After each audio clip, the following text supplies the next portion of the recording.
Oh, goody. All right, what's going on, everybody? Zombies here again, and today we're back with another Marvel Snap video. So in this one, we are checking out decks for the new location dropping tonight, and that is the Quantum Tunnel. This one says, whenever you play a card here, swap it with a card in your deck. So it is basically Lockjaw the location. And this is one of the more fun ones that we've done in a while, in my opinion. So we're going to take a look at decks for this location for all the different pools. Also, I would love some feedback in the comments below. Do you still enjoy seeing the Pool 1 and Pool 2 versions of decks? I know a lot of my viewers have been playing the game for a bit now, so I am curious if there is still value in these Pool 1 or Pool 2 decks, or if you'd prefer focusing more on Pool 3 and above stuff. Let me know in the comments below. But let's take a look at the decks we have here, starting off with Pool 1. Pretty simple Odin deck, but we are a bit heavier on some of the big stuff because we want big stuff to pop out of our hot location or new location lane. So we have things like Claw here that lets us fight for 2 lanes if it pops out.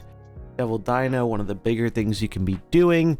White Tiger gets some pretty good stats out, has synergy with Odin. Jubilee, similar kind of thing, helps us get something out from the deck, also has good Odin synergy. Then we have some cheap stuff that is nice to toss away into the lanes, such as Org, Nightcrawler, Sentinel, and Ironheart. Fantastic, helps us fight for multiple lanes or one lane that slows down. Jessica Jones, just pretty nice stats for cost, pretty decent if it pops out of the lane. And America Chavez for that extra deck consistency and just a good target that will pretty much always be in our deck until the final turn to pop out of the new location lane. So pretty solid deck for Pool 1. Let's check out Pool 2. In Pool 2, we get some powerful upgrades to the deck we looked at in Pool 1, such as a better 1-drop in Iceman, another powerful 2-drop in Scorpion, and then some more big payoff here with the Infinite, biggest thing you can cheat out and often a mainstay in Lockjaw decks. Other than that, a lot of the deck is still the same. We do toss Vision in here though. I think he's another great inclusion, as he's very flexible to get out of the lane and then you can move him elsewhere to keep abusing the lane's effect. So pretty solid choice for Pool 2. Let's move on to Pool 3. For our first Pool 3 deck here, we have a use for our Season Pass card, MODOK. And this is probably going to be a pretty decent one for the location. This is probably my favorite deck to use MODOK and in general for discard. And it's been pretty effective overall. Don't think it's tier 1 by any means, but I do think it is the best thing to be doing with discard.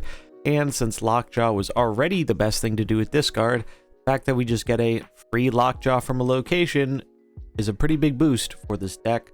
I've already talked about this deck quite a bit in a recent video, so if you want more information on this one, I would recommend go checking that out. I'll have a link in the description, but definitely a pretty solid choice if you want to make use of discard with the new Season Pass card.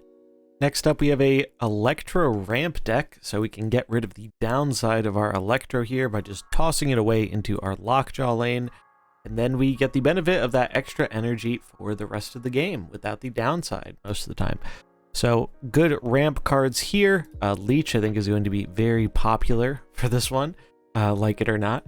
Vision, obviously very good with Lockjaw stuff. Doom is nice because he's good if you pull him out, and you can toss him into the Lockjaw lane while still getting value. Odin has obvious synergy with that as well. Chavez, always going to be good in a Lockjaw deck for the consistency. She-Hulk gives us a nice big thing to pull out of the lane and just has nice synergy with one of the cheap things that we can throw away, Sunspot.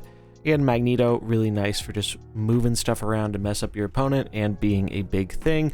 Though you don't necessarily need Magneto, you could put Hulk in this slot too, but I do think there is benefit from having the ability to move around your opponent's stuff. And then just some small stuff to throw in the Lockjaw lane, such as Wasp, Iceman, Sunspot, and of course our Electro. Then we have the classic Lockjaw deck, Thor Lockjaw. So this is a real fun one and kind of the first real major Lockjaw deck that came about, where we're getting Mjolnir in the deck, pulling it out, dropping it in the Lockjaw lane. Sometimes you can get it back. It's just a really fun way to play this kind of strategy. We have Jane to get our Wasp as well as our Mjolnir out of the deck as well, and put some pretty good points of power on board. Then we have a big stuff package here, so She-Hulk, Magneto, Giganto, and Infinite. And then just some smaller stuff here to toss away. Iceman, Sunspot, Wasp, and of course, Lockjaw, so that way, even if we don't get the location, our deck can still function. Then we have what is probably my favorite deck in the game, Thanos Lockjaw. This is one I have been playing a ton since the recent patch hit, and I absolutely love it. There are a few different tweaks you can make to it depending on your playstyle, but this is the version I am a fan of. So we have a lot of big stuff here, much like our other Lockjaw decks, pretty standard big stuff package with the She-Hulk, Magneto, Infinite, and Chavez.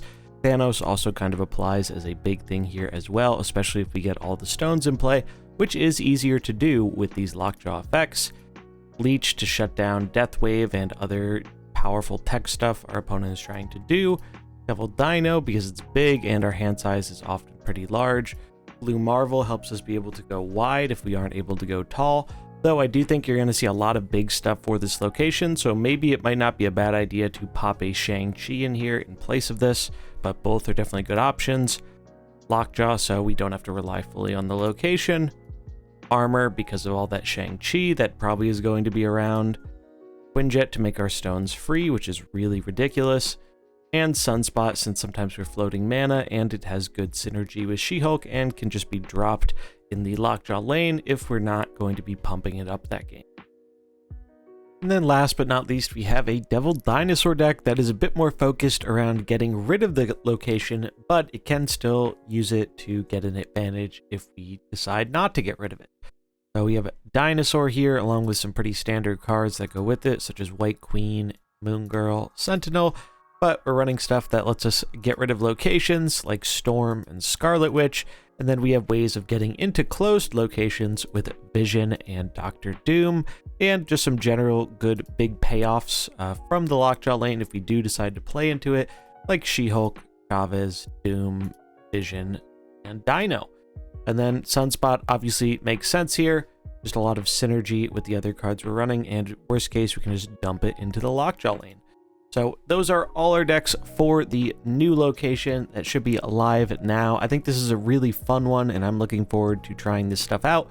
Should be going live shortly after this video airs, so if you want to see the location in action, be sure to stop by at twitch.tv/zombiesgonomnom. But that is going to wrap it up for this video. If you enjoyed it, remember to like and subscribe, and I'll catch you in the next one. Peace.